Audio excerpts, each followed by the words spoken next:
Prince Audio presents the unabridged recording of A Ruthless Proposition by Natasha Anders, performed by Justine Eyre.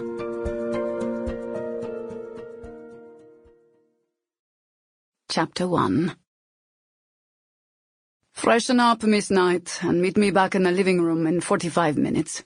We'll have to work through dinner, Dante Damaso commanded, as he tugged off his tie with one hand and poured himself a brandy with the other.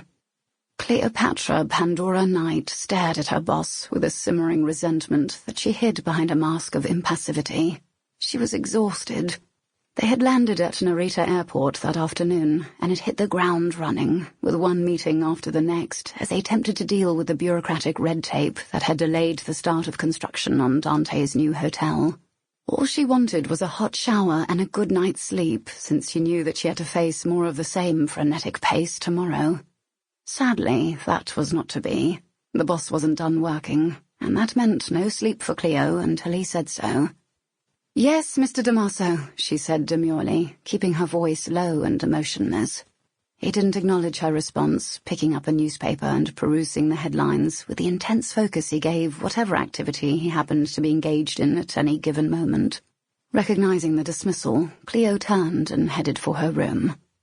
When Cleo realized that she would be sharing the penthouse suite of one of the most exclusive hotels in Tokyo with her boss, she had a moment of panic. Until she'd seen the suite. Her entire apartment back in Cape Town could fit into this place several times over. It had 3 huge bedrooms, 2 full bathrooms, and a living room. Nothing but the best for Dante Damaso. Until his hotel was built, he would stay in what would soon be the second best hotel in Tokyo.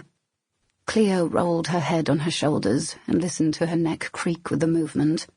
God, she felt like she could sleep for a week, whereas the boss barely looked winded.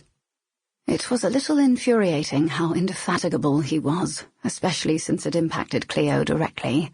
She sighed and allowed herself a moment of self-pity before rummaging through her suitcase for a change of clothing and padding to the bathroom. She was back in the living room exactly 40 minutes later, dressed in a modest blue slip dress in which she felt a lot more comfortable than the suits she was required to wear for this job. Her short bob was still damp from the shower, and she hadn't bothered with makeup.